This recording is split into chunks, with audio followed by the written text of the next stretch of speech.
안녕하세요. 다시 찾아온 어둠의 숨결입니다. 오늘도 여러분을 어둠과 공포의 세계로 안내하려 합니다. 밤이 깊어지면 들려오는 섬뜩한 속삭임, 당신은 그 속에 숨겨진 이야기를 들어본 적 있나? 오늘 이야기에서는 차가운 어둠 속에서 들려오는 한숨소리와 함께 잊을 수 없는 공포가 기다리고 있습니다. 마음의 준비를 하세요. 이제 한국의 소름 끼치는 귀신 이야기로 여러분을 초대합니다. 어릴 때부터 방학만 되면 줄곧 왔던 곳이고, 동네 사람들이나 아니면은 동창들도 예전에 몇 번 봤던 사람들이라 이사를 가고 나서도 금방 익숙해질 수 있었습니다. 그런데 저는 항상 학교에 등하교를 할 때면 어떤 다리를 하나 건너야만 했거든요. 양옆으로는 뾰족하게 깎아지른 산문성이가 있었고요. 한쪽은 마을 읍내 번화가였고, 그리고 그 반대편은 국도하고 논밭만 펼쳐져 있는 그런 길이었어요. 그래서 그 국도길을 따라서 쭉 걷다 보면 제가 다니던 고등학교가 나오는 구조였고, 그러다 보니까 저는 매일같이 이 길을 다녀야만 했었습니다. 다리 아래로는 제법 큰 하천이 펼쳐져 있어가지고 이곳에 큰 댐이 설치되기 이전에는 장마철에는 아슬아슬할 정도로 수면이 높아져서 그 물이 도로를 침범하기도 했었고요. 겨울만 되면 깡깡 얼어서 겨울 축제를 하기도 했었다고 해요. 제가 마을 어르신들에게 듣기로는 옛날에는 여기서 빨래도 하고 고기도 잡고 했었다고 합니다. 그러니까 한마디로 이 동네 사람들에게 있어서는 거기가 삶과 깊게 연관된 물길이라고 할 수 있겠는데요. 하지만 여기가 마냥 삶의 터전 같기만 한 것은 아니었습니다.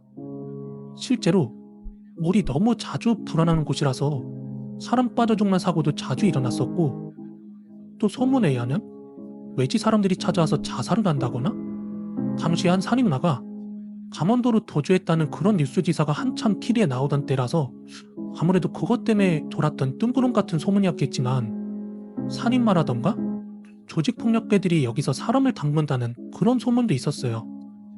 무엇보다도 거기가 강원랜드에서 그렇게 멀지 않은 곳이라서 더더욱 그런 소문이 퍼졌을 가능성도 높았다고 생각이 듭니다. 지금 나서면요.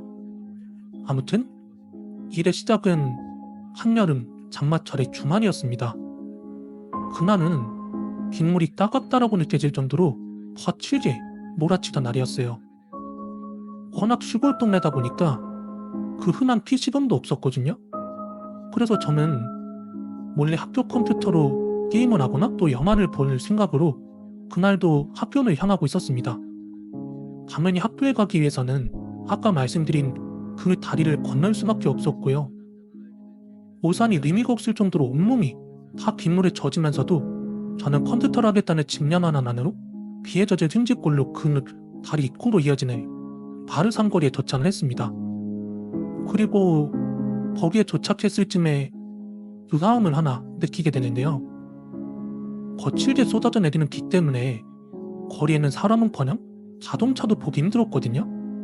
근데 그 다리 위에 커다란 봉고차가 비상등을 켠 채로 정차되어 있었고, 어떤 남자 둘이 야광색 모비 같은 것을 입고 천천동으로 다리 아래를 비추고 있는 그런 모습이 눈에 들어왔습니다.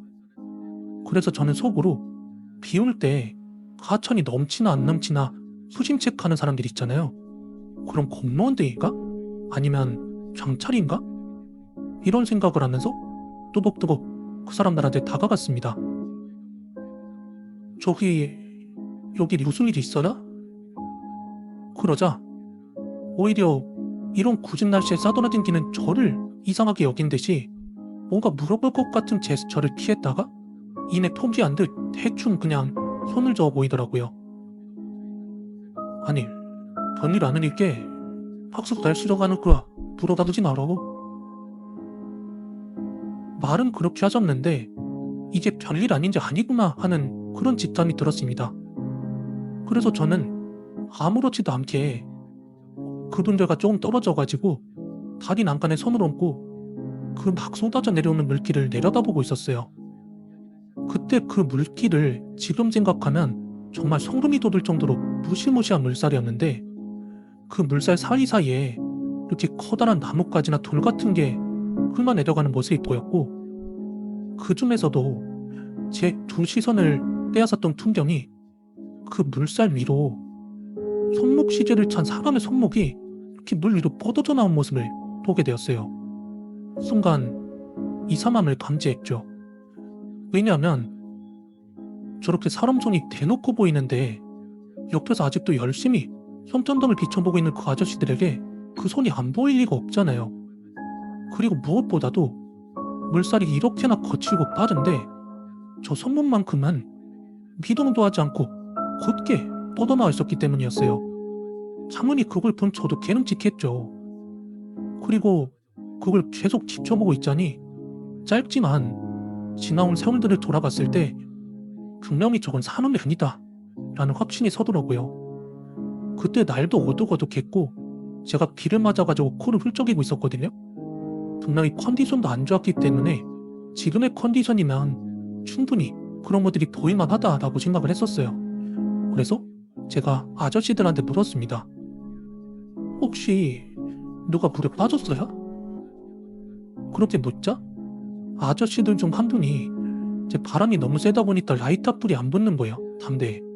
그래서 막 담배불 안 붙는다고 열심히 짜증을 내다가 이제 대답을 해주더라고요. 아니 어떤 할머니가 남편분이 아침에 5시에 일어나더라고. 근데 그 있잖아, 아침에 계속 이럴 줄 많이 오잖아. 지금 강물이 이 지경이니까 할머니가 그 차서가면 막 저서가면서 차고 있는데요. 그 말을 듣고 저는 그 물 위에 삐져나와 있는 손목의 정체를 거의 확신할 수 있었습니다.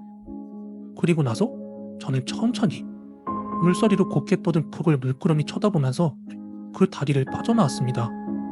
그리고 학교에 도착하자 제가 전날에 몰래 열어두었던 일줄 교실 창문이 다시 잠금 장치가 잠겨있는 걸 보고 낙담하면서 결국 집으로 돌아갈 수밖에 없었습니다. 그리고 바로 다음 날이었어요. 어떤 할머니네 집에서 초삼을 치른다는 이야기를 들었습니다. 저희 할아버지께서는 그냥 동네에서 오래됐던 분이 돌아가셨다고만 하셨고요. 하나 저도 별말 없이 할아버지, 할머니, 어머니와 함께 추모관에 들려서 예를 드렸고요.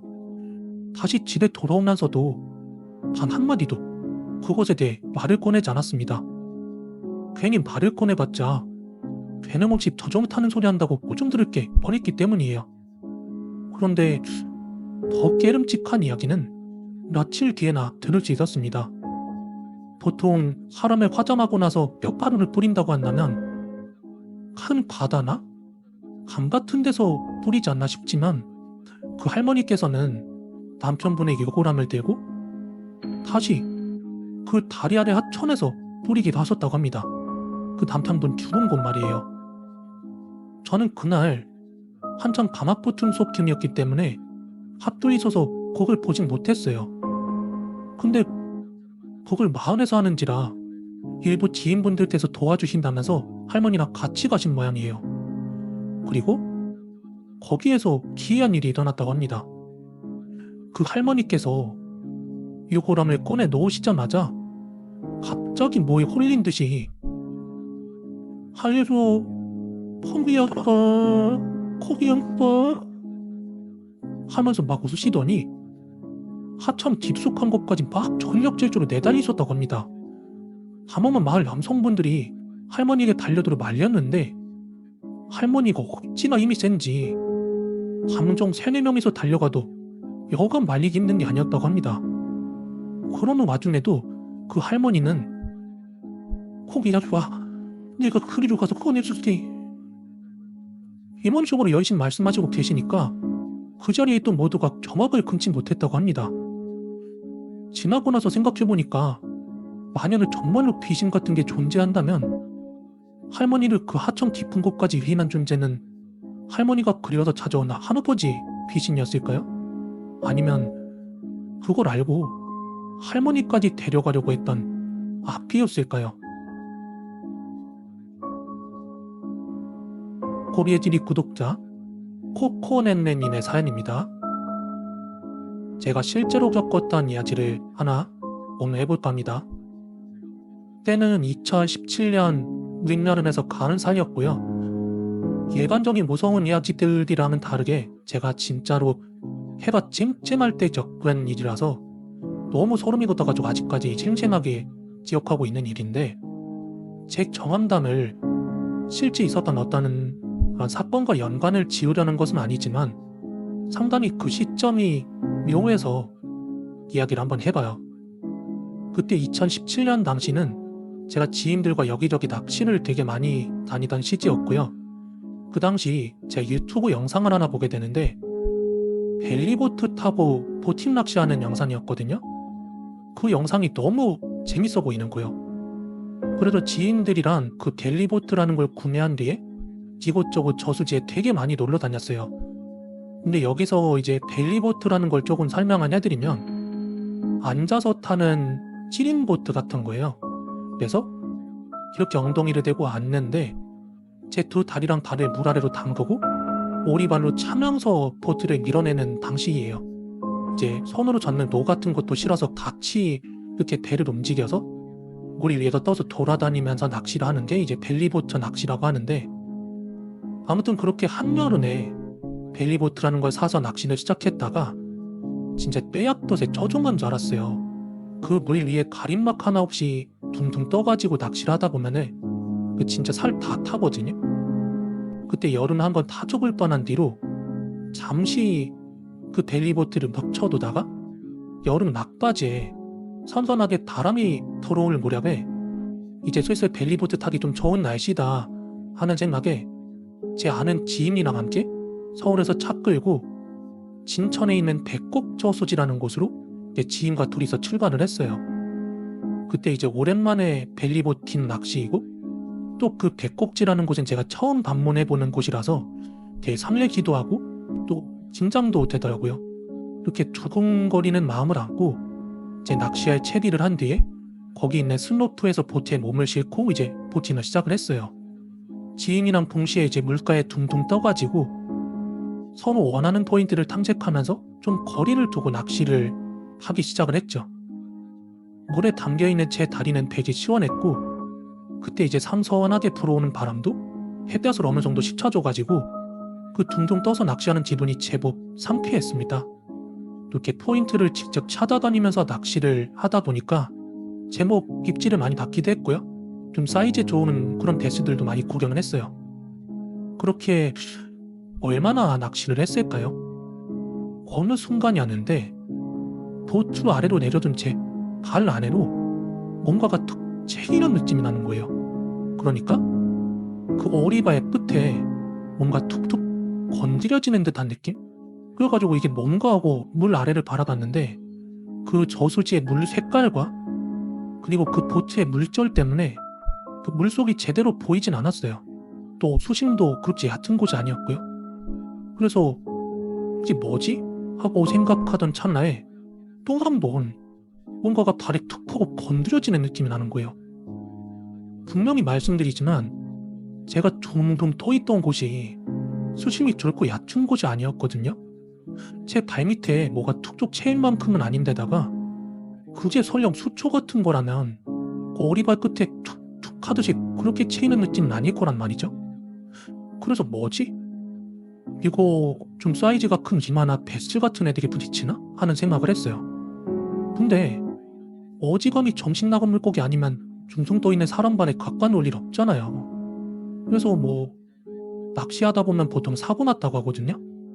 물고기가 미끼를 입으로 문 게 아니라 그 낚싯바늘 옆에 지나가다가 몸에 이렇게 낚싯바늘이 끼어서 잡히는 경우로 사고 났다고 하는데, 그래서 뭐 그 정도의 우연인가 정도로 생각을 했죠. 그러다가 좀 시간이 한참 지나가지고 이제 슬슬 쉬어야 되겠다, 스누포 쪽으로 이제 돌아가야겠다 생각을 하고서 그 물 위에 둥둥 떠가지고 좀 멀리 보이면 지인한테 전화를 걸었습니다. 이렇게 전화를 걸어서 지리 좀 봤어요? 아야, 내가 카톡 보내놨는데 이따 봐봐요. 예, 전화 하고 가고 올게요. 이따 슬슬 수급하고 나갈까요? 이렇게 얘기를 하고 있네? 바로 그때였습니다. 직접 뭐라고 표현을 해야 될지 모르겠는데 지금 진짜 그동안 누군가가 제 다리라 그 요리바를 쓱 하고 그 2번 정도를 빠르게 훑어가노라는 느낌이 나는 거예요. 그래서 전화기를 든 채로 아씨 뭐야 이러면서 깜짝 놀라가지고 전화를 털었어요. 그 순간 들고 있던 제 아이폰도 그대로 물속으로 빠이빠이 했죠. 근데 이제 빠진 핸드폰은 핸드폰이고 그 느낌이 제 맨살에 닿은 건 아니지만 뭔가 미끄덩한 뭔가가 긁고 내려가는 느낌이 몸몸이 막 소름이 돋는 거예요. 그래서 그게 정체불명의 뭐 생명체인지 뭔지 몰라가지고 스노트 쪽으로 막 이렇게 도망을 쳤어요. 막 물을 저어가지고 스노트 쪽으로 일단 나갔습니다. 근데 그 시간이 얼마나 길게 느껴지던지 가는 도중에 또 한 번 그 느낌이 나는 전 진짜 차라리 뒤져버리는 게 낫다 싶을 정도로 그 느낌이 너무 소름이 돋더라고요. 그렇게 제가 호다닥 스노프로 빠져나오니까 지인도 곧이어서 따라서 스노프로 올라왔어요. 그러더니 그 올라온 지인이 저한테 무슨 일이냐고 묻는데 저도 이제 물 밖으로 나오고 나니까 이제 긴장도 풀리고 현실이 와닿은 거예요. 그래서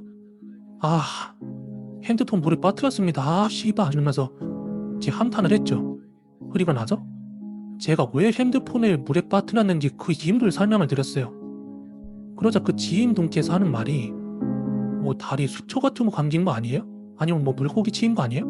이렇게 반문을 하는데 이건 겪어보지 않으면 제가 뒷말 아니라고 해도 공감 못할 그런 느낌이었거든요. 어쨌든 물속에 빠뜨린 제 핸드폰은 어째 건질 방법도 없고 만약에 나중에 거기 물 빠져서 드러나거든 뭐 발견하는 사람이 잘 쓰시길 바랍니다. 농담이고요. 아무튼 낚시가 끝나고 나서 서울에 도착하자마자 저는 바로 새 폰을 구매했어요. 그리고 나서 한 이틀 정도 진짜 끔찍한 악몽에 시달렸습니다. 어떤 악몽이었냐면 꿈속에서 벨리보트를 타던 상황이 그려지는데 참말은 한 여자가 물에서 계속 막 이렇게 허접대고 있는 모습이었어요. 물을 마시면서 말도 못하고 마주치 꼬르륵 하는 그런 상황이었고 그때 제가 꿈속에서 할 수 있는 건 아무것도 없었어요. 바라만 볼 뿐이었는데 진짜 무서운 건 둘째 날 꿨던 악몽이었어요. 어젯밤 꿈속에서 허접대던 그 여자가 정확히 얘기하면 그 여자로 추정되는 여자가 온몸이 막 낑낑 뚫은 끔찍한 모습으로 막 살려달라고 막 제 다리를 사정없이 붙잡는데 여러분 보통 꿈을 꾸면 보통 한 5분에서 10분 정도 꿈 꾸고 그렇게 깨고 나면 아침이고 막 그렇잖아요. 근데 제가 보통 한 6시간 정도 자고 그날도 한 6시간 정도 잤는데 그 6시간 내내 꼼짝없이 살려달라고 울부짖는 그 꿈을 6시간 내내 듣다가 깼어요. 그 끔찍한 꿈을 6시간 동안이나 꾸고 딱 눈을 뜨자마자 꿈이었구나 하면서 제 머리맡에 놔뒀던 핸드폰을 확인하는데 저는 그날 아침을 도무지 잊을 수가 없습니다. 왜 그러냐면 제가 눈을 뜨자마자 카톡을 확인했거든요. 근데 그날 같이 보팅 낚시하러 갔던 지인한테 카톡이 하나 와 있었는데 뉴스 기사를 하나 링크를 보내놨더라고요. 근데 그 내용이 뭐였냐면은 저희가 갔던 그 진천 백곡저수지에서 불과 몇 개월 전에 저희가 낚시를 갔던 불과 몇 개월 전에 죽은 지 오래돼 보이는 여성의 변사체가 발견됐다는 그런 기사를 보내온 거예요. 그러면서 코비님 저번에 그 낚시 갔다가 겪었다는 그 일 때문에 뭔가 궁금해가지고 진천 백곡저수지를 검색해봤는데 이런 게 나오더라 하면서 그 기사를 보내놓은 거예요. 제가 그 기사를 그냥 본 게 아니잖아요. 분명히 제가 겪은 일도 있었고 또 밤새 꿨던 꿈도 있지. 그런데 그 꿈에서 일어나자마자 딱 그 기사를 보는데 진짜 온 손발이 다 떨리는 거예요. 아마 어지간한 강심장 아니고서는 그 순간에 소름 돋아서 못 견딜걸요? 그래서 저도 한동안 침대에서 오들오들 떨다가 박차고 일어나가지고 여기저기 막 다 소금을 쳤어요. 그리고 결국 그날 그 선명한 느낌을 잊지를 못하고 제가 탔던 벨리보트는 그날부로 중고로 팔았습니다. 지금도 1년에 한두 번 정도? 그날의 기억이 연상되는 뭔가 비슷한 꿈을 꾸곤 하는데 천만다행히도 뭐 불행한 뭔가가 일어나진 않고 있어요. 아마 이 일을 지금 제가 말씀은 드리지만 제가 죽을 때까지 이날의 경험 잊을 수가 없을 것 같습니다. 제가 실제로 경험한 실화입니다. 저는 물귀신에 대해서도 들은 얘기가 많습니다. 남한강 하류에서 군생활을 한 친구의 물귀신 썰이라든지 어른들의 물귀신 경험담 등등이요. 하지만 이번 얘기는 제가 직접 겪은 물귀신에 대한 이야기를 한번 해볼 겁니다. 근데 왜 한낮에 이야기를 꺼내냐면 이건 대낮에 일어났던 일이니깐요. 때는 고등학교 2학년 여름방학 때로 기억을 합니다. 이 일은 저 혼자 겪은 일이 아니라서 친구들과의 술자리에서 자주 회자가 되곤 합니다. 친구 둘과 그 친구 중 한 명의 부모님 2분, 그리고 그 친구의 동생과 저 이렇게 6명이서 조금 거리가 있는 어느 시골에 냇가로 놀러 갔습니다. 처음에 도착했을 때는 그 냇가에 시멘트로 쪽이 만들어져 있었거든요. 그리고 그 깊은 곳에 대학생 형 누나들이 단체로 와서 큐레카드를 걸고 자리를 차지하고 있었고요. 바로 약간 위에 민박 슈퍼 앞에 자리가 있어서 그 자갈밭에 텐트를 치고 물놀이를 했습니다. 근데 그 냇물이 산을 돌아서 흐르는 구조라서 이렇게 물길이 나 있다고 생각하면 되는데요. 모양이 흡사 사람의 리처럼 진댔다고 해야 되나? 깊어하고 출근은 좁은데 가운데가 넓은 그런 구조예요. 그리고 누가 봐도 산 쪽의 물은 되게 깊어 보였습니다. 우리들은 튜브를 타고서 저기가 얼마나 깊은지 한번 가보자 그렇게 내기도 하고, 그러다가 내기에서 진 친구는 깊은 데에 가더니 야 여기 엄청 깊어, 잘 안 하다가 막 이러면서 조금 위험하게 놀다가 친구 놈 하나가 진짜로 빠져보내서 우리가 구해주고 나서 야 뒤지고 싶냐? 하면서 욕을 한 바가지 해줬어요.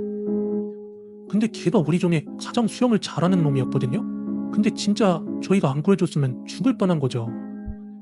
아무튼 그 잠시 아찔함을 이제 잊어버리고 점심때쯤 돼서 삼겹살을 구워 먹고 친구 아버지께서 어른이 주는 술을 먹어도 된다 하시면서 이렇게 술을 권하시길래 다들 이렇게 반주를 했어요.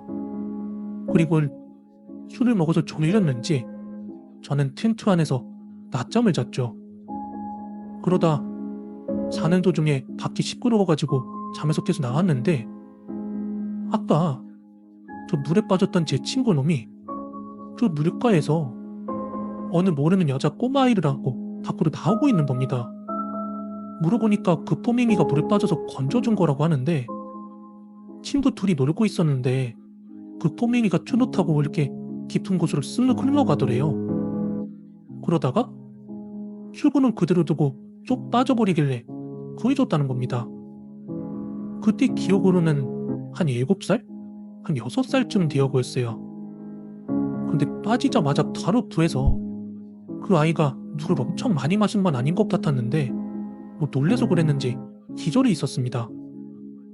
그렇게 텐트 안에 눕혀서 돌봐주면서 그 애기 부모님을 찾았는데 근처에는 그 애기 부모로 보이는 사람이 없어가지고 얘가 깨기만을 기다리고 있었습니다.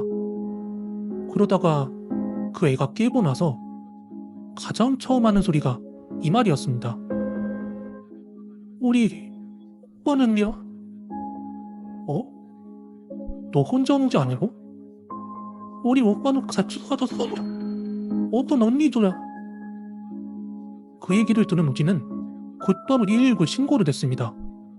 그리고 그 민박 슈퍼집 아저씨는 바로 옷을 벗고 물속으로 뛰어들어가셨습니다.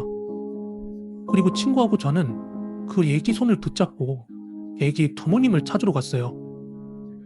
그리고 마침 그 아이의 부모님을 찾아줬는데 부모님이 계시던 곳이 우리가 놀던 곳도 아니고 상류로 거의 100m 정도 떨어진 꽤 먼 곳에 모여 있었습니다. 그래서 가서 상황 설명을 해줬어요. 그러자 거기 있던 사람들이 아주 난리가 났죠. 알고 보니까 꽁아가 말한 오빠는 그 아이의 친오빠는 아니었고요. 같이 온 다른 집 아들인 것 같더라고요. 그리고 그 가족들과 돌아와 보니까 그 그 수컷집 아저씨 있잖아요. 물에 잠수해서 사람을 수색했던 모양이에요. 근데 뭐 전문 다이버도 아니고 그게 되겠어요? 기진맥진해서 쓰러져 계셨고 뭐 사람 못 찾았다고 하니까 그 남자아이의 어머니는 거의 뭐 기절하듯 쓰러지셨습니다.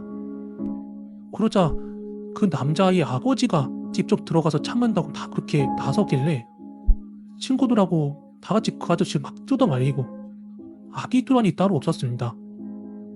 시골 외곽이라 그런지 119 구조대도 거의 30분이 넘어서 도착을 했습니다. 그렇게 도착한 잠수부가 처음 들어가서 한 물속에 5분 정도 있다가 나왔는데 그 사람이 들고 나온 건 소심초시 팻말이다? 수영금지 팻말이 붙은 그렇게 출입금지 이 라인 있잖아요. 그걸 들고 나오더라고요. 그때 슈퍼 아저씨 말로는 일주일 전에 비가 너무 많이 와서 물이 불어가지고 그 팻말들이 끊어진 거라고 합니다. 그리고 물에서 나온 그 잠수부 아저씨 말로는 물 안이 너무 어둡고 수풀이 많아서 안 보여서 못 찾겠다고 하십니다. 그 소리를 듣자 가족들은 한 번 더 난리가 났었죠. 그리고는 잠시 한 번 더 호흡을 가다듬더니 잠수부 아저씨가 이번에는 낫을 가지고 들어가셨어요. 뭐 수초 같은 거 자르려고 그랬는지. 그러더니 잠시 있다가 이번에는 사람 하나를 데리고 나오는데 어른 남자를 데리고 나오는 겁니다. 저희는 그 어린 여자의 꼬매기만 듣고 비슷한 또래인 줄 알았는데 알고 보니까 그때 빠진 남자애가 우리보다 딱 1살 어린 남자애더라고요. 키도 우리보다 크던데 잠수부 아저씨 말로는 그 애 몸에 수풀이 전신에 이렇게 똘똘 감겨 있어가지고 정말 찾기 어려웠다고 합니다. 하여간 그렇게 죽은 아이는 119 구급차에 실려보내고 우리는 아까 전에 그 여자애가 언니도 하나 있다고 하지 않았느냐. 그러니까 그 죽은 남자의 일행들이 그날 같이 놀러 온 여자애는 그의 하나뿐이라고 그러는 겁니다. 그래서 아까 전에도 그 가족들한테 얘기를 해줬을 때 여자애는 안 찾고 남자 얘기만 했던 거더라고요. 그리고 저희가 민박집 아저씨랑 뭐 이런저런 얘기를 나누고 있는데 그 아저씨 말로는 여기서 매일 한 명씩 빠져 죽는데요. 그렇기 때문에 올해도 그 팻말하고 라인을 이렇게 안전하게 다 쳐놨는데 며칠 전에 비가 많이 와서 그게 다 쓸려간 거였다고 합니다. 그리고 작년에는 여기서 여중생 한 놈이 죽었다고 해요. 아무튼 저희는 가끔 고향에 가서 친구들을 만나면 술 한잔하다가 그날의 이야기가 자주 회자가 되거든요. 아마도 그 전년도에 죽은 여중생이 물귀신이 된 게 아닐까 그런 얘기를 합니다. 우리 족 한 명을 데리고 가려고 했는데 못 데려가니까 아마 그 남자애랑 여자애를 홀려서 데려가려고 했던 것 같다고요. 아까 전에 뭐 팩트가 검증된 무서운 이야기면 좋을 것 같다 뭐 이런 식으로 말씀을 하셨는데요. 이 이야기도 당사자가 진짜로 있었던 일이라고 좀 구체적으로 묘사를 해서 투고한 이야기거든요. 그러니까 한번 집중해서 들어봐 주시면 감사하겠습니다. 우선 때는 2005년도에 있었던 일입니다. 제가 일하던 현장이 황둔저수지의 농업수로 만드는 곳이었는데요. 당시에 저는 거기에 있지 않았지만 사건 다음날 그날의 이야기로 아침부터 굉장히 말들이 많았습니다. 바로 전날인 어제 8살짜리 어린아이가 저수지 안쪽에 깨진 얼음 사이에서 막 소리치고 있는 모습을 반장님께서 발견을 했다고 합니다. 근데 그 어린아이는 왠지 모르게 울지도 않고 손으로 얼음의 끝을 확 잡은 채로 막 소리를 지르고 있었다고 하는데요. 반장님도 그 아이를 발견하고 급한 마음에 어딘가에서 이제 밧줄을 구해왔는데 가까이 갈 수는 없었다고 합니다. 누군가가 빠져있는 그 얼음 근처까지 가면 같이 빠질 수 있기 때문에 차라리 가까이 안 가는 게 좋다고도 하고요. 추가로 얼음이 깨지고 또 사람이 빠지면 그 빠진 사람은 혼자 힘으로는 절대 못 올라온다고 합니다. 그래서 그 아이를 구하려면 멀리서 구하는 게 좋다고 하더라고요. 하여 구해온 밧줄을 멀리서 던져주고 막 이리저리 소리도 지르고 119며 현장 소장이며 막 그렇게 급히 전화를 했었대요. 그렇게 급하게 이쪽 저쪽에서 막 사람들이 달려왔는데 이미 그때는 반장님이 아이를 관전의 상태였다고 합니다. 근데 그 아이가 물에 한참 동안 빠져있던 아이라서 온통 옷이 물에 젖어 있던 거예요. 그래서 그 차가운 옷을 벗겨내려고 했는데도 벗기기도 힘들었다고 합니다. 그런데 아이는 여전히 울지 않았었다고 하고요. 많이 놀랬나 봅니다. 그렇게 옷을 벗기고 수건으로 몸을 닦아준 뒤에 인근에 있는 어느 집에서 담요를 구해와서 덮어줬대요. 체온 유지하라고. 그런데 그때까지만 해도 전혀 울지도 표정에 변화도 없던 그 아이가 이제서야 정신이 들었는지 막 힘차게 울더래요. 그러면서 울먹이는 목소리로 반장님한테 감사합니다 하는 말과 함께 울면서 이런 말을 했대요. 그런데요, 아빠가 빠져서요. 근데 아이 아빠는 이미 싸늘한 수건이 되어 있었고요. 뒤늦게 나타난 119 대원에 의해서 그 시체가 관절했대요. 근데 사람이 죽었다는데 제가 꼬치꼬치 막 이것저것 캐물을 수가 없어서 제가 들은 이야기는 여기까지입니다. 그런데 그날 제가 점심시간에 식당 바로 맞은편에서 동네 아주머니들이 하는 이야기를 들었거든요. 근데 그때 들은 바로는 이 황돈저수지가 9년마다 한 번씩 사람이 죽는데요. 그리고 어제가 정확히 만 9년째 되는 해라고 하더라고요. 근데 아무래도 나이 드신 어른들이라서 그런지 그 동네에 대한 귀신 이야기 같은 게 되게 많더라고요. 실제로 9년 전에는 그 황돈저수지에서 처녀가 죽었는데 귀신 본다는 사람들이 나타나가지고 구판을 벌였대요. 하지만 그 구판을 벌렸음에도 부족하다는 생각이 들어서 더 큰 판을 걸기도 했었다는 말도 들었습니다. 근데 그날 정말로 운이 좋았던 건 바로 그 아이였어요. 그 아이는 그 당시에 털장갑을 끼고 있었는데 이 털장갑이 그 얼음에 이렇게 딱딱 달라붙으면서 이 아이가 빠지지 않고 그 얼음에 붙잡고 있을 수 있었다고 하더라고요. 근데 만약에 그 아이가 가죽 장갑이나 맨손 차림이었다면 그 아이도 어찌 됐을지 알 수 없었다고 하더라고요. 아침부터 그런 이야기를 들으니까 마음이 편하지는 않더라고요. 당시 그 아버지께서는 아들을 데리고 썰매 타러 온 것 같던데 여러분들도 겨울에 얼음탄, 빙탄 갈 땐 항상 조심하시기 바랍니다.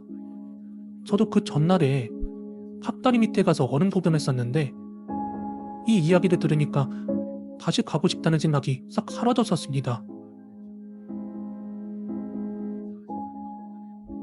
아마 이제 여러분들께서 뭐 캠핑이나 휴원지 같은데 종종 놀러 다니시는 분들은 지금 채팅창에 말씀하신 대로 모곡 감벌 유원지라는 곳을 한번 들어봤을 수도 있어요.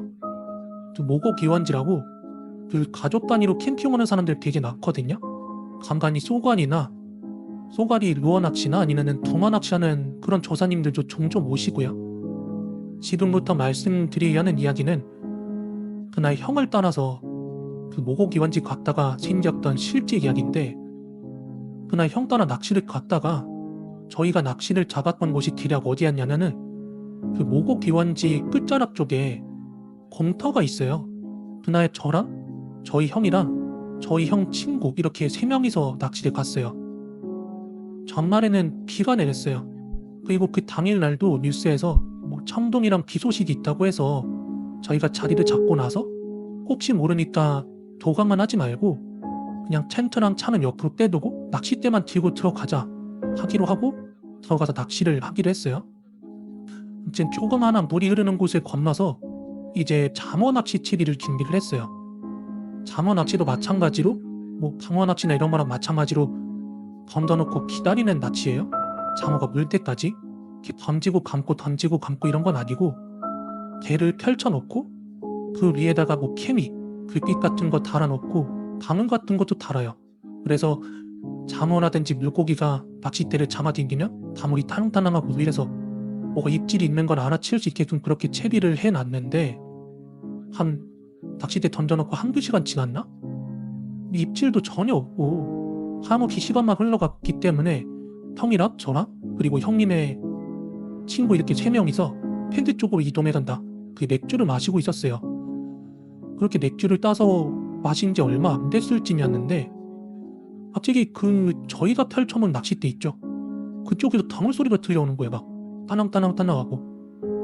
저희가 있던 곳보다 조금 아래쪽이었거든요.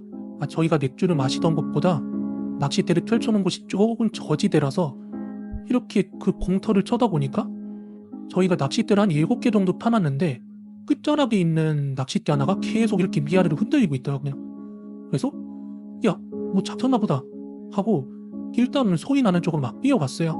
이게 주변에 이제 불빛도 없고 하니까 바닥에 있는 막 큰 돌 피해가지고 이렇게 조심조심히 뛰어가는데 그게였어요. 낚싯대로 뛰어가고 있는 저를 누군가 급하게 부르는 거예요. 코브씨, 가지마, 빨리 나와, 이러는 거 누가 뒤에서.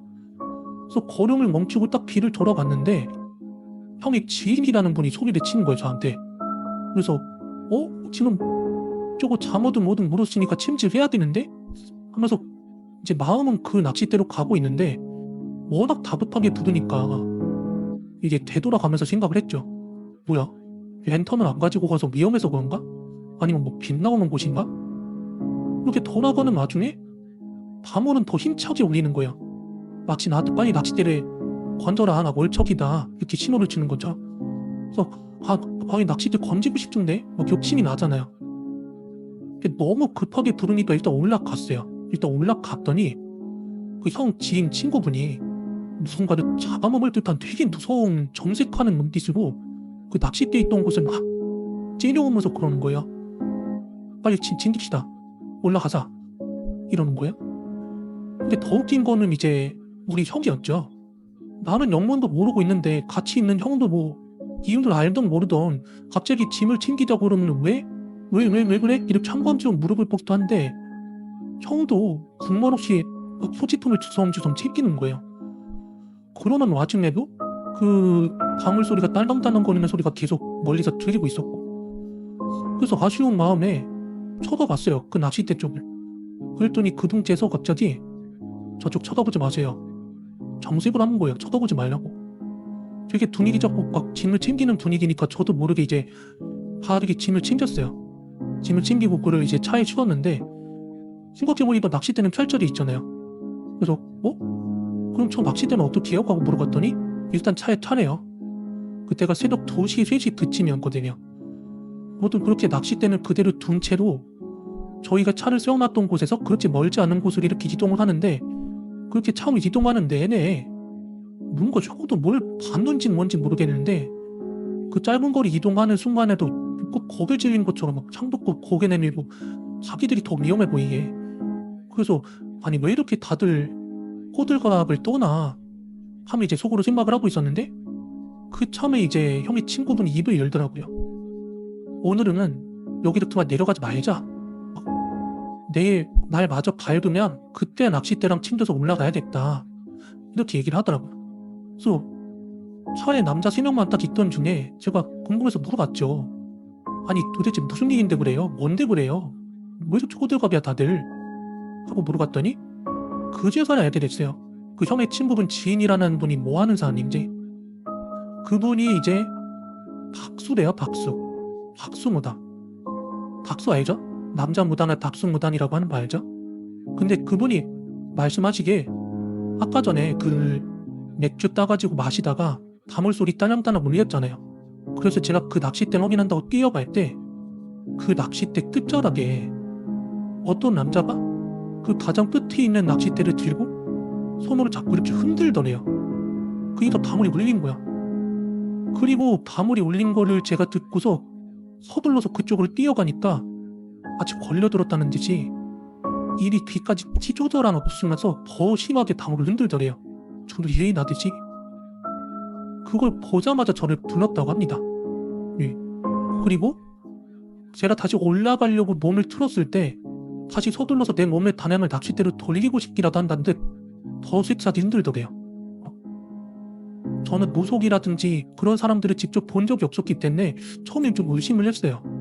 아니 애초에 그 어두운 곳에 불빛도 하나 없는데 이게 사람인지 귀신인지 그게 다 보인다는 것도 신기하고, 솔직히 이건 여러분들이 직접 봐야 아는데 거기 존나 어둡거든요 진짜. 게다가 우리가 맥주를 먹던 곳과의 거리 한 4, 50m는 될 거리란 말이에요. 아무리 어두운 새돌에 그 달빛이 비친다 해도 자세히 보이지도 않을 텐데 그 뭔가 흔들고 있다는 것도 놀랍고, 그 얼굴 표정을 봤다는 것도 그게 보이나? 좀 이해하기가 어렵더라고요 저는. 그 자리가 그렇게 어두운데 그게 보여? 이렇게 물어볼까 하다가 한번 못 물어봤어요. 왜냐면 저희 형이 그렇게 겁먹어 있는 것도 처음이거든요. 그 얘기를 하는 와중에도 형도 막 안절부절 못하면서 차밖을 계속 쳐다보고 있으니까 제가 그걸 물어보긴 좀 그랬는데, 그분이 먼저 이야기를 꺼내더라고요. 그분이 이제 좀 무속적인 말씀을 하셨는데 그게 무슨 말이었냐면은, 그 영가 있죠. 영들. 이런 것들이 실제로 뭐 물리적으로 간섭하거나 해를 끼칠 수는 없대요. 기껏해야 이제 사람들 눈에 보이려면 뭐 영은 크적으로 뭐 그런 걸로 반나 보이려면 만화 할 건데, 아무리 흔들릴 정도로 물질적으로 간섭을 할 수 있다는 거는 이거 사람한테 해를 끼칠 수 있는 그 정도의 한을 가진 귀신이다. 그래서 그런 건 피해야 한다 하더라고요. 그리고 또 말씀하시기를 우리가 납치를 하려고 탔던 그 자리가 산과 산, 그 중에서도 이제 막 은의 기운이 만나는 그런 골짜기라서 영들이 다 모여있대요 그런 자리에. 아니 그러면 애초에 거기에 자리를 안 잡으면 되는 거 아니었냐라고 했더니, 낚시 자리도 잡자마자 그런 걸 티내면 서로 불탄했다나 말하지 않았다고 하고, 그때 봤던 영들은 사람들한테 그렇게 해를 끼칠 영바들은 아닌 것 같아가지고 아무 말 안 했대요. 근데 낚싯대를 잡고 그렇게 다무를 흔들었던 귀신은 뭔가 급이 다른 귀신 같아가지고 반드시 피해야 될 것 같아서 서둘러서 불렀던 거라고 하더라고요. 그러면서 무속 영어 꺼내가면서 막 설명을 해줬는데, 일단은 제가 수살기라는 말은 알아들었기 때문에 이게 속으로 다짐을 했죠. 다시는 모복 이간지 가지 않겠다고. 그런 말이 있죠. 늑지 배운 도둑이 밤새는 줄 모른다고요. 제가 늦지막에 낚시 좋아하시던 아버지 따라다니면서 낚시에 눈을 뜨게 됐습니다. 그래서 시간만 나면 낮이고 밤이고 물가에 쪼그리고 앉아서 방어 잡겠다고 달밤하던 시절이었습니다. 때는 1999년 여름이었고요. 장소는 성남 홍성에 있는 홍양저수지였습니다. 떼꼬지로도 알려져 있죠. 그날은 비가 거슬거슬 오는 밤이었는데, 낚시터에 같이 갔던 동료가 집에 아이가 아프다는 소식을 듣고 새벽에 다시 오겠다면서 급하게 성을 올라갔습니다. 그런 관계로 30만 평이 넘는 두 큰 저수지에 저 혼자서 앉아 있었습니다. 근데 제 경험상 여름 고수원에는 비가 오면 수온이 내려가서 낚시가 잘 되는 점이 있거든요. 그래서 그런지 그날도 낚시가 굉장히 잘 됐습니다. 사정이 다 되어가는 시간이었는데, 씨알은 작지만 똑밥 낚시로 거의 30여 마리를 잡았는데 슬슬 졸음이 밀려오기 시작했습니다.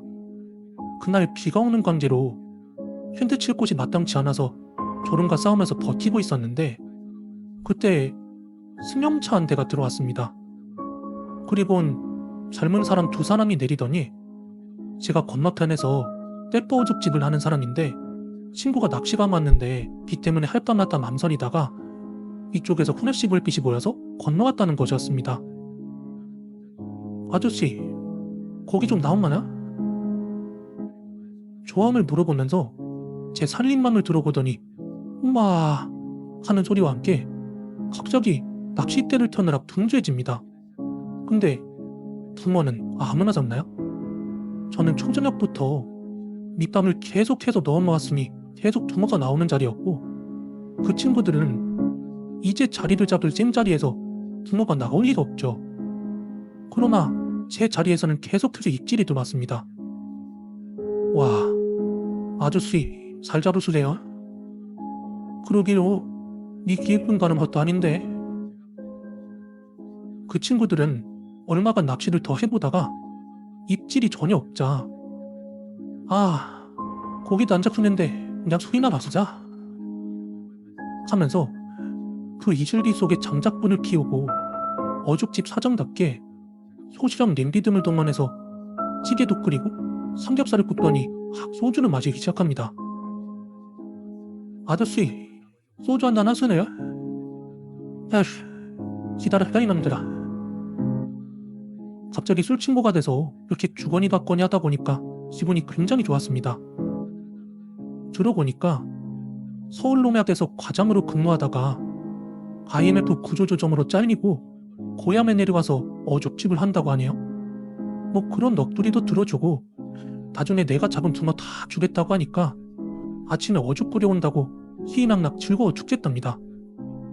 그렇게 주고받는 술잔 속에 밤은 깊어가고 이슬비는 도슬도슬 하염없이 내리고 시간이 얼마나 지났는지 모르겠습니다. 그렇게 퀴지가 오르자 슬슬 졸음이 또 밀려오기 시작하는데요. 그러다가 잠잘 자리를 찾는데 뒷편에 태거가 있어가지고 올라가 보니까 문이 다 떨어져 있어서 비가 들이치고 있었어요. 근데 안방 아랫목은 비에 젖지도 않고 바짝 말라 있어가지고 텐트 치기 안성맞춤이었습니다. 그렇게 그 태가 있는 아랫목에다가 텐트 치고 잠을 청하는데 평평해가지고 잠자리 편하지? 수면제로 적당히 소주 마셨지? 정말 청와대가 부럽지 않았습니다. 그러다가 얼핏 잠이 드는 것 같은데 이 비몽사몽간에 눈을 떠보니까 왜 이 삼관한 여자가 문지방에서 덕기 눈을 뜨고 처음에 내려다보고 있었습니다. 아니, 아주머니는 누구시오? 잠시 저도 아까 그건 안 해주겠죠 하자고 했지? 이러더니 갑자기 제 목을 조르르고 덮쳐오는데 제가 막 피하려고 발버둥을 쳐봐도 사실 움직일 수가 없었습니다. 그 순간 저는 소리쳤어요. 사람을 해내라. 그러자 아저씨 왜 그러세요? 하면서 그때까지 술을 마시면서 낚시하고 있던 그 젊은 친구 둘이 깜짝 놀래가지고 어디서 뛰어 올라왔습니다. 저는 악몽을 꾼 것 같다면서 조금 전에 그 꿈과 감이 눌린 이야기를 그 총각들한테 해줬습니다. 그러자 그 어죽집 젊은이가 그럽디다.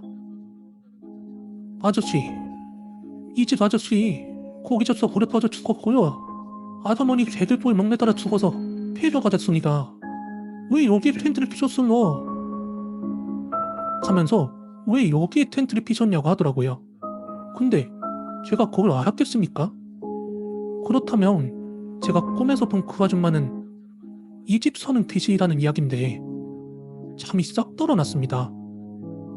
시간이 오래 지난 지금은 귀신이 나타났던 그 폐가는 헐어서 없어졌고 그 빼뽀 어죽집에는 간판이 빼뽀 나루토로 이름이 바뀌어 있더군요. 이 이야기 제가 직접 겪은 실제 이야기였습니다. 지금부터 들려드릴 이야기는요, 코리에TV 구독자 세펀드 엉클님의 제보 사연입니다. 일단 이야기 시작 전에 하나 짚고 넘어가면 저희 어머니께서는 연매 체질이시고 저는 어릴 적에 내림꽃을 받은 상태입니다. 어떤 신을 모실 뻔했는지는 잘 모르지만 가끔은 닉질 때가 종종 있어요. 그리고 과거에 제가 초중고등학교를 다니던 때에 제가 살던 곳 주변의 무당집이 거의 100m 거리 한 3-4곳이 보일 정도로 무척이나 기가 센 동네였습니다. 또 제가 살던 아파트는 다른 곳에서 귀신 같은 거 보러 자주 오는 그런 아파트였는데 이야기가 있었거든요. 제가 살던 그 아파트가 있던 자리에 옛날에 그 무연고자들을 한 번에 묻어놓았던 묘지 같은 거 있죠. 그런 것들을 밀고 아파트를 세웠었다고 저희 아버지께서 그러셨습니다. 근데 실제로 그 아파트 공사하는 과정을 처음부터 끝까지 지켜보신 분이 저희 아버지셨습니다. 근데 무닥이 그러더랍니다.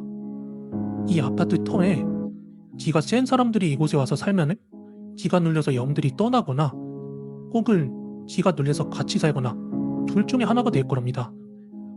실제로 공사 들어가는 데에 지역의 유명한 무당들을 불러서 기를 눌러주는 구슬하기를 했었다고 합니다. 같은 아파트에서 살기 시작했던 동네 친구들은 막 허구한 아프고 또 심지어 저는 내림굿에다가 현재 한 명은 무당으로 살고 있으니까요. 그리고 지금부터 제가 그런 동네에 살면서 직접 겪었던 일들을 이야기해 보려고 합니다. 우선 첫 번째는 제가 초등학교 8살 때 수살기한테 홀렸던 이야기를 말해보려고 해요. 과거에는 여름만 되면 친척들과 주말마다 다리 밑에서 돗자리 펴고 그 돗자리 위에서 고기도 구워 먹고 도란도란 주말을 함께하는 시간이 정말 많았습니다. 특히 여름에는 비슷한 나이 또래 애들과 강가에 만나서 같이 물장구 치고 이렇게 뛰놀고 했던 게 기억이 납니다. 그날도 똑같았습니다. 어머니 아버지 그리고 누나 고모 삼촌 숙모와 같이 고기를 구워 먹고 난 뒤에 물에서 물장구를 치고 있던 도중이었어요. 한참 그렇게 물놀이를 하고 있던 와중에 저와 비슷한 또래 여자아이가 수면 위로 쓱 얼굴을 드러내고 희죽희죽 웃다가 이리 와서 같이 놀자고 손을 흔들었었어요. 당시에는 다리 근방에서 고기를 구워 먹고 하던 것이 지금처럼 민폐라든지 금지 같은 개념이 아니었어서 다른 가족들도 모여서 같이 노는 게 별일이 아니었었거든요. 그래서 저는 이제 새로운 친구랑 놀 수 있겠구나 해서 그 아이가 있는 곳으로 이렇게 헤엄쳐서 갔었더랬죠. 그리고 나서 한동안 서로 재밌게 놀았습니다. 그러면서 이야기도 했는데 어디에서 왔고 어디 초등학교에 다니고 그리고 서로 잠수하면서 누가 더 숨을 오래 참나 시시한 얘기들 말이죠. 그러다가 얼마나 시간이 지났나 모르겠는데 갑자기 어머니께서 제가 있는 관함을 보시면서 너희 너무 깊은 곳으로 가지 마라. 둘이서 뭐가 그렇게 재밌어? 이렇게 제가 있는 쪽을 보고 큰 소리로 말하자 아버지가 깜짝 놀라듯이 쟤 지금 혼자 있잖아. 또 뭘 보고 그러는 거야? 하고 소리치면서 막 달려오시는 거예요. 그리고 아까 그 여자애가 있던 쪽을 다시 보자 갑자기 희죽희죽 웃으면서 흉한 아래로 쓱 사라지더니 길 발을 붙잡고 깊은 물로 막 끌고 갔습니다. 근데 거기가 하필이면 물살도 상울판이 센 곳이었어요. 제 마지막 기억은 발밑에서 뭔가가 붙잡고 강하게 잡아당기다가 갑자기 팍 하고 풀렸고 물살이 너무 세가지고 빙글빙글 돌면서 이렇게 깊은 곳에서 허우적댔어요. 그러다가 그 깊은 곳 어딘가에 모래 언덕 같은 게 형성되어 있었는데 그것을 붙잡고 기어가지고 물 밖으로 겨우겨우 다시 빠져나온 기억이 나거든요. 아버지께서는 밖에 오셔가지고는 이어서 다른 가족들이 하나하나 이렇게 오시더니 야 괜찮아? 괜찮냐고 하고 연거푸 누르셨습니다. 그러고 아무것도 못하고 곧바로 짐을 싸서 그 자리를 떴던 기억이 있습니다. 그 자리가 아마 예천 사시던 분들은 다 기억하실 텐데 한천 삼각발이란 곳입니다. 사건 사고가 하도 많아서 2000년대 초반에 거기를 허물고 미령 뒤야 또고로 세워진 곳이죠. 그 주변으로 수살기가 상당히 많았다고 주변 분들이 하나같이 입을 모아 그러시더라고요. 때는 제가 유치원 때예요. 저는 유치원 때 서울에 살고 있었고 저희 할머니 댁은 저기 지방 시골이었어요. 그러다 보니까 매번 이제 할머니 댁을 갈 수 있는 상황은 아니었고 여름방학, 어머니 아버지 여름 휴가 기간이나 아니면은 겨울방학 때 그럴 때 한 번씩 이제 시골 왔다 갔다 하곤 했는데 여름으로 기억해요. 아주 무더운 여름으로 기억이 나는데 저희 엄마 아빠랑 그리고 친척들이랑 다 같이 계곡으로 놀러 갔을 때 제가 직접 겪은 일이에요. 근데 여러분들 아시다시피 제가 요즘 방송하면서도 겁대가리 없이 여기저기 많이 돌아다니는데 그 어린 나이에도 제가 겁이 많이 없었어요. 그래서 계곡에 놀러 가면 어린애들이 노는 다슬기 잡고 종아리 무릎 정도 오는 그런 얕은 계곡에서 보통 어린애들은 물놀이 하고 하는데 저는 뭔가 어린 나이에도 조그마한 튜브 하나만 끼고 때를 구명조끼 같은 것도 막 차야 된다 그런 인식이 없을 때였거든요. 배아 튜브 하나만 갖고 성인들 막 목까지 오는 그런 깊게 계곡에서 헤엄도 치고 수박도 먹고 둥둥 떠서 놀고 그랬거든요. 그러다 보니까 다시 저희 할아버지 할머니께서 야 거기 저놈 저거 잠깐 깜냐 막 이렇게 지나가는 말로 그런 말씀도 하셨던 게 기억이 나요. 아무튼 어른들이 아무리 애들이 애가 잠금감이라고 그 어른들 물놀이 하는데 그냥 놔두질 않았을 거 아니에요. 그래서 계곡이 한 좀 높은 곳에서 이렇게 할머니 할아버지께서 이렇게 항상 지켜봐주고 계셨는데, 그렇게 한참 놀다가 집에 가가지고 밥을 먹고 나니까 뭔가 또 심심한 게, 그때는 유치원 때는 여기저기 맨날 빨빨거리면서 많이 돌아다니잖아요. 체력 좋아가지고. 근데 밥 먹고 나니까 또 물놀이가 하고 싶은 거예요. 그래서 그 당시 제 기억에 한 대략 5시 반에서 6시쯤, 여름이니까 아직 해가 좀 찐찐 떠 있었을 때였거든요.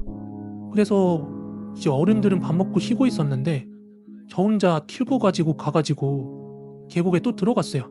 물놀이 한다고. 그래서 몸에 튜브 끼고 하늘 보고 이렇게 누워가지고 어떤 자세인지 알죠? 튜브에 엉덩이만 이렇게 껴가지고 팔 걸쳐놓고 누워있는 자세. 이렇게 엉덩이랑 물에 담궈놓고 그 계곡에서 빙글빙글 돌고 있었어요. 지금 생각해보면은 진짜 겁대가리 없는 행동이었는데, 그렇게 제가 하늘 보고 빙글빙글 돌면서 이을자적 물놀이를 즐기고 있는데 그 순간이었어요. 누구도 건드리는 사람이 없었기 때문에 빙글빙글 되게 안정적으로 돌고 있었는데, 순간 물소 안에 제 튜브가 살짝 이렇게 흔들렸거든요. 근데 그렇게 이제 튜브가 흔들리는 그 짧은 차에 한 중학생쯤 되어 보이는 누나가 제 판을 이렇게 감싸서 균형을 잡아주는 거예요. 저는 이제 하늘 보고 둥둥 떠 있었기 때문에 뭐 언제 들어온 누나야? 이런 생각을 하면서 쳐다봤죠. 근데 그 누나도 뭐 물놀이를 오래 해서 그런 건지 뭔지 모르겠는데, 그 물놀이 오래 하거나 추우면 입술 이렇게 파랗게 되잖아요. 약간 핏기 없는 입술처럼. 근데 제가 그 누나를 봤을 때 입술이 완전 보랏빛이더라고요. 핏기가 하나도 없이. 그러면서 저보고 휴식 한번 입더니, 너 위험하니까 튜브 제대로 껴, 이렇게 얘기를 하는 거예요. 그리고 제 팔이랑 튜브를 이렇게 부여잡고서 같이 놀려는 듯이 이렇게 옆에서 안 벗어나시는 거예요. 그래서 나보다 나이 한참 많은 누나가 저랑 같이 놀아주니까 실마가지고 막 더 물놀이를 열심히 하고 있었는데, 어릴 때는 시간 가는 줄 모르고 놀잖아요. 시간 개념이 없으니까. 그게 얼마나 시간이 흘렀는지 모르겠는데 하여간 뭘 위에 동도 모래 떠 있었어요. 그러던 중에 이제 누나가 저한테 그러는 거예요. 이제 슬슬 추워지니까 어른들이 있는 대로 나가자. 그런데 딱 그때였어요. 갑자기 할머니가 저를 지켜보고 있던 상황은 아니었던 것 같아요. 거리 이러면서 내 이름을 부르더니 갑자기 그 물가로 막 버선발을 막 뛰어내려오는 거예요. 그러더니 막 큰 일이라도 있었던 것 마냥 뒤뚱뒤뚱 막 이렇게 물가로 막 허겁지겁 와가지고는 저를 번쩍 안아가지고 물 밖으로 데리고 나오는 거예요. 저는 그게 무슨 상황인가 싶어가지고 할머니 왜 그래요? 하고 물었는데, 할머니도 그렇고 같이 오셨던 어른분들도 대답도 아니 계시고 그냥 제 눈을 가리기 급급한 거예요. 같이 오셨던 어른들은 품에 저를 끼고 이렇게 눈을 가리시더라고요. 그러면서 이제 축조로 돌아가고 있는데 할머니가 막 옆에서 울고 그리고 우리 코비 지금 홀렸어 막 이러면서 울고 난리가 나셨어요. 막 저 홀렸다고. 그리고 진짜로 바로 다음날 저를 이제 그 동네에 있던 절이랑 무당 믿는 무당집 같은 데 있죠. 그런 데를 저를 데리고 가셨어요. 오래된 기억이라서 정확히 그 풍경은 기억이 안 나는데 절에 가서 스님 만났던 건 분명히 기억나고, 기도드리는 무당집 같은 데 갔던 것도 기억나요. 아무튼 저는 너무 어렸기 때문에 그때는 영문도 모르고 그 일이 약간 무마되는 것 같았는데, 나중에 이게 시간이 좀 많이 지나서 제가 좀 크고 나서 할머니한테 그때 일을 물었어요.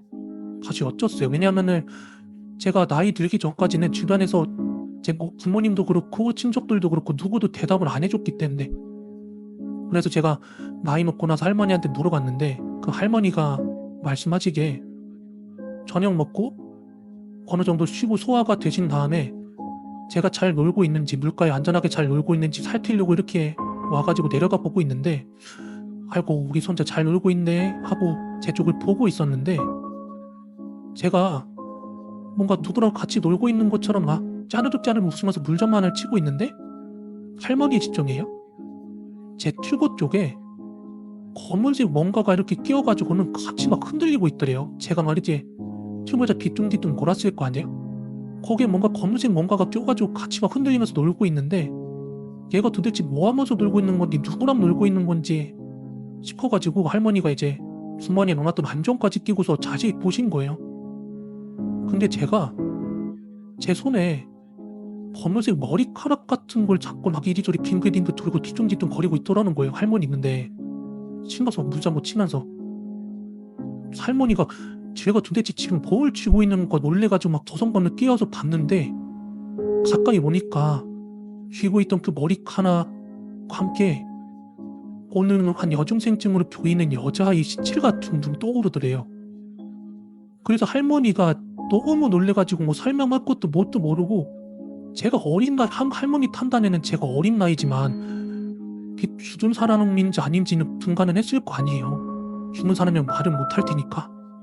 근데 제가 너무 좀 모르는 것 마냥 막 신나게 놀고 있으니까 할머니가 놀래서 저를 끌고 나온 거고, 그것 때문에 이제 놀래가지고 애가 귀신에 홀렸다고 할머니가 다음날 절에도 데리고 가고 무당집도 데려간 거예요.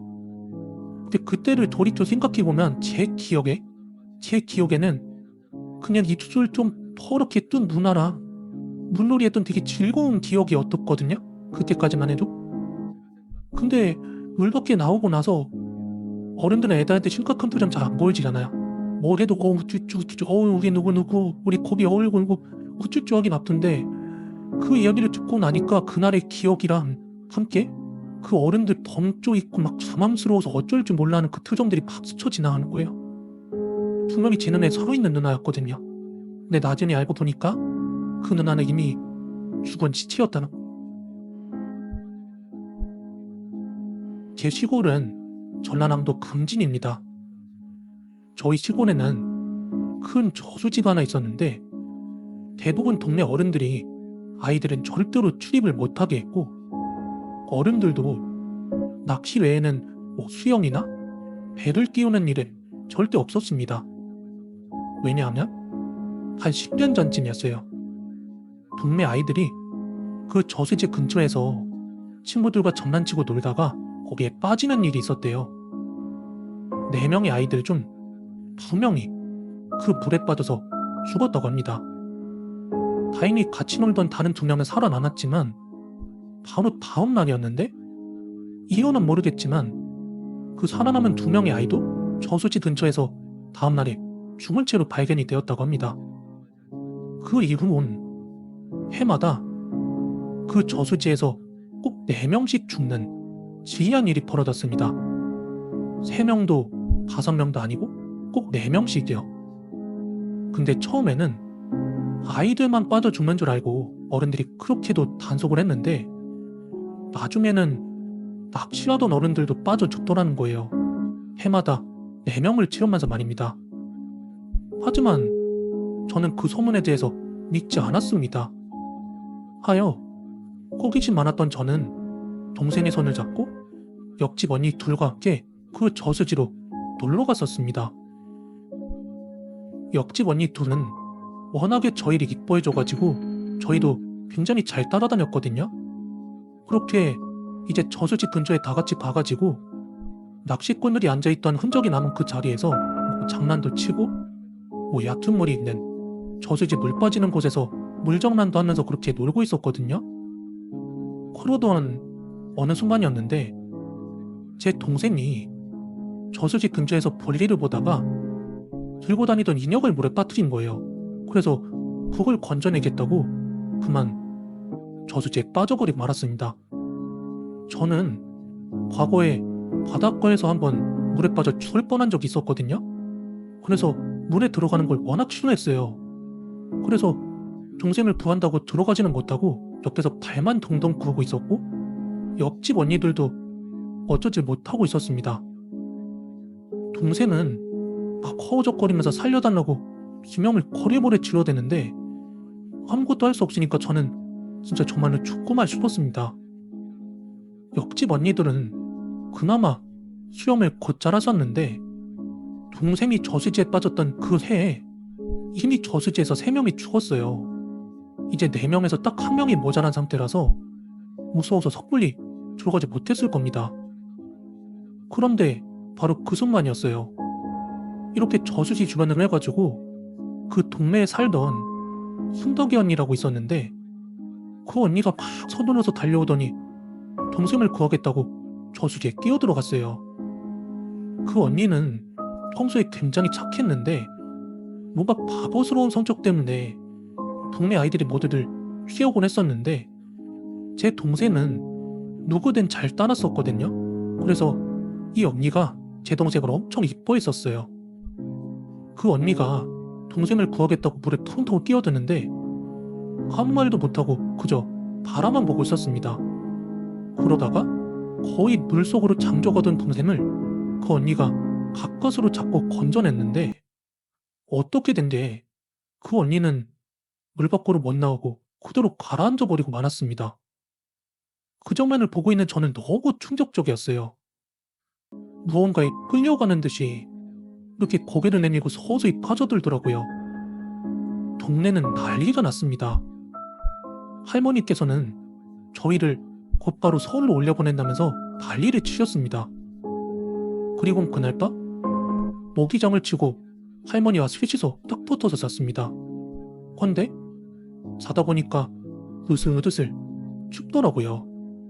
그래서 자다 말고 완전히 떠지지 않는 눈에 슬문뜨굿을 턱에 쳐다봤는데 아까 그 순덕 언니가 물을 쪽쪽 흘리면서 방으로 터덜터덜 들어오는 겁니다.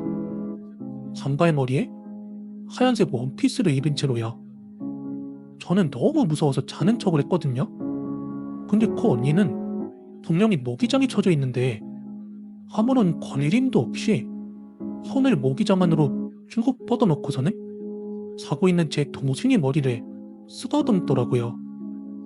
순간 그 언니의 행동이 너무 싫었습니다. 그날 그 언니가 죽었다는 생각이 전혀 없었는데 새벽에 대뜸 와가지고는 자고 있는 동생 머리 쓰다듬는 게 너무 싫었거든요. 그래서 실눈 뜨고 그걸 보고 있다가 어느 순간 제 머리도 쓰다듬으려고 하길래 제가 언니 하고 불렀습니다. 그랬더니 그 언니는 저를 한번 이렇게 내려다 쳐다보더니 스르르 사라졌습니다. 저는 그 순간이 꿈인지 아닌지 전혀 분간이 안 갔고 그저 너무 깜짝 놀랐거든요. 언니가 그날 죽었다는 사실도 인지하지 못한 채 꿈인 줄 알고 그냥 잠이 들었습니다. 그리고 다음 날부터 제 동생은 원인 모를 열병에 알아누웠고 할머니는 저희 엄마 아빠한테 뭐라고 말해야 할지 난감해하셨습니다. 그렇게 아파하는 동생을 뒤로하고 할머니와 점심밥을 먹으면서 꿈 얘기를 했더니 할머니께서 화들짝 놀라시면서 아이고 이 구슬이 하겠다고 막 그렇게 화들짝 놀라셨습니다. 그리곤 바로 그 다음날 구슬했습니다. 그때 저는 왜 그런지 전혀 몰랐습니다.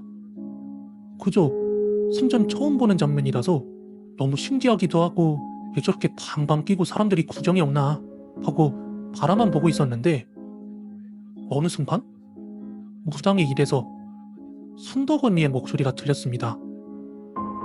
혼자가 큰 수서. 오늘의 이야기는 여기까지입니다. 이 이야기를 듣고 나서 여러분은 어떤 생각이 드셨나요? 혹시 여러 곳말의 해석이라 소름 끼치는 경험담이 있다면 댓글로 남겨주세요. 여러분의 의견은 저에게 큰 힘이 됩니다. 그리고 영상이 마음에 드셨다면 좋아요와 구독, 그리고 알림 설정까지 꼭 부탁드립니다. 어둠의 숨결에서 계속해서 더 많은 한국의 오싹한 이야기를 준비할 테니 앞으로도 함께 해주세요. 오늘도 함께 해주셔서 감사합니다. 다음 이야기에서 다시 만나요.